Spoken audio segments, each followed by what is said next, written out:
सिंधुदुर्ग जिल्ह्यातल्या अंचिवडे बाशी गावात गौतम अदानींचा महाकाय वीज प्रकल्प होत असल्याची धक्कादायक माहिती समोर आली आहे। खासदार विनायक राऊत यांची अंचिवडे बाशी गावातील गावकऱ्यांनी भेट घेतली होती। या भेटीमध्ये त्यांनी गुपचूप प्रकल्पाची उभारणी सुरू असल्याचा आरोप केलेला आहे। तर अदानींच्या या वीज प्रकल्पाला 2022 मध्येच गुपचूप परवानगी दिल्याचा आरोप सुद्धा स्थानिकांनी केला आहे आणि या वीज प्रकल्पाबाबत स्थानिक ग्रामपंचायतीला माहिती नाही असंही सांगितलं जातंय।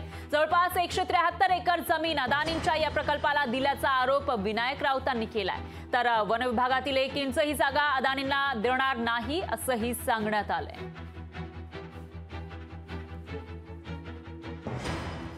तर हा प्रकल्प नेमका कसा असेल पाहूयात ग्राफिक्सच्या माध्यमातून। ज्या प्रकल्पाला गुपचूप मान्यता दिल्याचा आरोप होतोय तो प्रकल्प कुडाळ तालुक्यातील अंचिवडे बाशी गावात होणार आहे। सिंधुदुर्गात हा वीज प्रकल्प होतोय। तर 8,374 कोटी रुपयांचा हा वीज प्रकल्प असेल। 2100 मेगावॅट वीज निर्मिती या प्रकल्पातून केली जाणार आहे। तर पश्चिम घाटातील 173 एकर जमिनीवर हा प्रकल्प उभा राहणार आहे। कोल्हापूरच्या भुदरगडच्या धरणातून या प्रकल्पासाठी पाणी दिलं जाईल। तर 2022 मध्ये अदानींच्या या वीज प्रकल्पाला परवानगी दिल्याची माहिती ही समोर येते। जनसुनावणी न घेताच प्रकल्प सुरू केल्याचा आरोप केला जातोय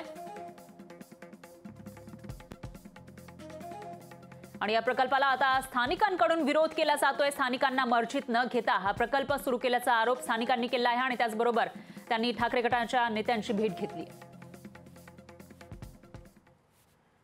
तर याविषयी स्थानिकांशी संवाद साधलेला आहे आपले प्रतिनिधी रोहन नाईक यांनी। अंजिवडे गावात जो प्रोजेक्ट होतो अदानी ग्रुपचा त्या संदर्भातल्या काही स्थानिक नागरिकांशी मी बोलतोय। काय सांगाल या प्रोजेक्ट बद्दल तुम्हाला काय माहिती आहे किंवा आत्ताच काही या संदर्भात माहिती समजली काय सांगाल? नाही, आम्हाला कुठल्याही प्रकारची माहिती काही नाही आहे। आम्हाला काही माहितीच नाही आहे। लोकांकडून आता कुठेतरी ऐकायला मिळतंय की इथे प्रोजेक्ट होणार आहे, पण कुठला प्रोजेक्ट होणार आहे, काय प्रोजेक्ट होणार आहे तो आम्हाला काहीही माहिती नाही।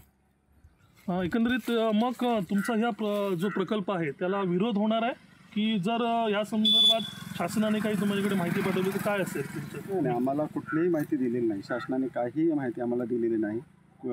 कशाचा प्रोजेक्ट आहे काय आहे ते आम्हाला काही माहिती नाही, त्यामुळे आमचा विरोध हा राहणार। तर एकंदरीत आपण पाहिलं असेल तर या संदर्भात या प्रोजेक्टबद्दल कुठलीही माहिती देण्यात न आल्यामुळे इथल्या स्थानिक नागरिकांचा या प्रकल्पाला विरोध राहणारच आहे। तर स्थानिक या प्रकल्पाला विरोध करतायत। दरम्यान राजकीय वर्तुळातून नेमक्या काय प्रतिक्रिया येतात तेही पाहूयात।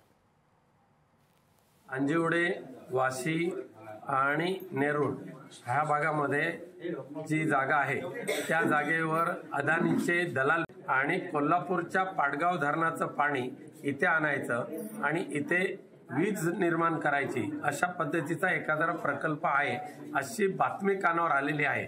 पण नेमकं कोणतेही प्रस्ताव त्यांनी अद्यापही दिलेलं नसताना केंद्र सरकारच्या आशीर्वादाने काम करणारे हे महाउद्योगपती पुन्हा एकदा हा पश्चिम घाट पट्टा जो आहे सह्याद्री पट्टा हा आता हडप करायला निघालेला आहे, तिथल्या लोकांना फसवायला निघालेले आहेत। ज्या पद्धतीने आम्ही वन खात्याच्या अधिकाऱ्यांबरोबर आता चर्चा केलेली आहे त्यांचा पूर्ण प्रकल्प जो आहे तो कशा पद्धतीचा आहे तो आम्हाला कळलाच पाहिजे, इथल्या ग्रामपंचायतींना कळला पाहिजे।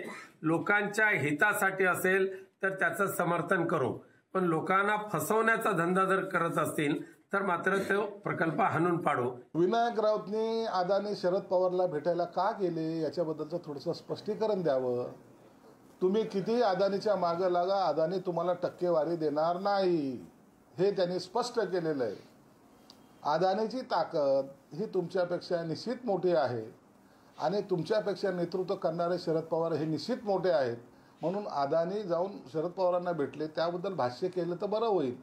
परंतु तुम्ही असे अडथळे आणून तुमच्याकडे कोणीतरी टक्केवारी घेऊन येईल अशा स्वप्नात जर तुम्ही असाल तर ते आता शक्य होणार नाही, याची फक्त तुम्ही जाणीव ठेवा। तर या सगळ्यावर मंत्री उदय सामंत आणि त्याचबरोबर भाजपचे आमदार नितेश राणेंनी काय प्रतिक्रिया दिली आहे फोन लाईनवर बोलताना ते ऐकूयात।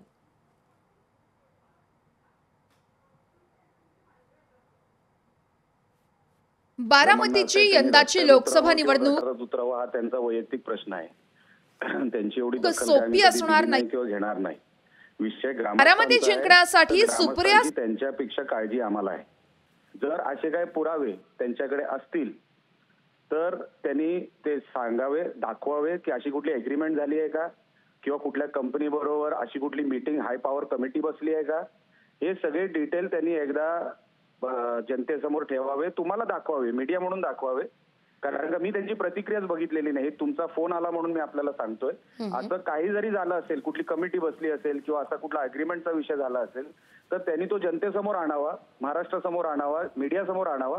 मग त्याच्यावरती आम्ही प्रतिक्रिया देऊ. अदानींचा प्रकल्प आहे. आता अदानींचा प्रकल्प आहे म्हटल्यानंतर ते मोठे इंडस्ट्रियलिस्ट आहेत, त्यांना विरोध होणं उभा ठाकरणं हे स्वाभाविक आहे. कारण इथे धारावीला अदानींना विरोध केला मोर्चा काढून, आता मोर्चा तिकडे वळवलेला आहे. पण स्थानिकांना जर विश्वासात घेतलं नसेल तर स्थानिकांना विश्वासात घ्यावं ही आमची भूमिका आहे. आम्ही तसे जिल्हाधिकाऱ्यांना सांगू. पण मला असं वाटतं की याच्यामध्ये अदानी हे आडनाव महत्वाचं आहे. म्हणजे जे आमच्यावर कायमस्वरूपी आरोप करत होते की आम्ही प्रोजेक्ट घालवतो, तर त्यांनीच अंबानीच्या घराखाली सचिन वाजेला सांगून जिलेटिनच्या कांड्या ठेवल्या होत्या. सरकार असताना अंबानी टार्गेट होते, सरकार गेल्यानंतर अदानी टार्गेट आहेत. आणि याविषयी अधिक माहितीसाठी आपले प्रतिनिधी रोहन नाईक हे थेट ज्या ठिकाणी प्रकल्प सुरू होतोय तिथून आपल्यासोबत जोडले गेले आहेत. रोहन, काय सांगाल, स्थानिकांचं या प्रकल्पाविषयी नेमकं काय म्हणणं आहे? कारण जे राज्यकर्ते आहेत, सत्ताधारी आहेत, त्यांच्याही प्रतिक्रिया आपण थोड्याच वेळापूर्वी ऐकल्या. नक्कीच मी आता आहे ज्या इथे आहे जो भाग आपण मागे पाहू शकता, इथून जवळपास 5 ते 6 किलोमीटरवर हा जो अदानीचा प्रोजेक्ट आहे तिथे काम सुरू आहे. घनदाट जंगल आहे आणि या संदर्भात मी आता काही इथे नागरिकांशी बोललो त्यावेळी नागरिकांनी सांगितलं या संदर्भात आपल्याला कुठलीही माहिती नाहीये, कधी इथे सर्वेक्षण सुरू झालं, काय झालं. फक्त आज 2 दिवस ते 3 दिवसापूर्वी आम्हाला हे समजलं आणि काल विनायक राऊत ज्यावेळी खासदार विनायक राऊत इथे ज्यावेळी गावात आले त्यावेळी याची पूर्ण माहिती मिळाली. वन विभागाचे सगळे अधिकारी आले आणि त्यानंतर जर आम्हाला हा प्रोजेक्ट सांगितला नसेल तर आमचा कायम विरोधच राहणार आहे. आमच्यासाठी जर चांगला प्रोजेक्ट असेल, आम्हाला रोजगार निर्मिती होत असेल तर इथल्या स्थानिकांचा विरोध होणार नाही असं म्हटलंय. परंतु आम्हाला डावलून हा जर प्रोजेक्ट होत असेल तर नक्कीच याचा विरोध राहणार असं पूर्णतः स्थानिक नागरिकांनी स्पष्ट केलं आहे. निश्चितच रोहन, ही एक्सक्लुसिव्ह दृश्य आपण बघू शकतो ज्या ठिकाणी अदानींचा हा प्रोजेक्ट सुरू होणार आहे, पण स्थानिक त्याला विरोध करताना दिसत आहेत आणि विरोधी पक्षातील जे नेते आहेत ते सुद्धा विरोधात उतरल्याचं पाहायला मिळतं. दरम्यान हा जो प्रोजेक्ट आहे त्याची सुरुवात झालेली आहे का? कधीपासून हे सर्व सुरू होणार आहे? नक्कीच 2022 मध्ये याची पहिली मंजुरी मिळाली होती म्हणजे केंद्र सरकारकडून. आणि त्यानंतर आता अशी जी माझ्याकडे स्थानिक नागरिकांनी माहिती दिली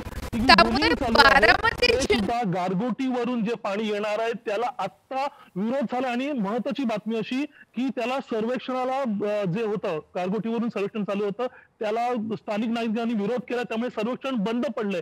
ही आजची महत्वाची बातमी आहे. कोल्हापूर जिल्ह्यातून जो गारगोटी तालुका आहे तो तिथून हे पाणी आणण्यात येणार होतं. या प्रोजेक्टसाठी टर्बाईनद्वारे वीज निर्मिती करणार होती आणि ही आताची महत्वाची बातमी आहे. निश्चितच रोहन, धन्यवाद तुम्ही दिलेल्या या सविस्तर माहितीसाठी. तुमच्याकडून या विषयीची अपडेट आपण घेत राहूया. दरम्यान आता या प्रोजेक्टचं पुढे काय होणार ते पाहावं लागेल. लोकशाही मराठी ऐका, पहा, जागरूक रहा.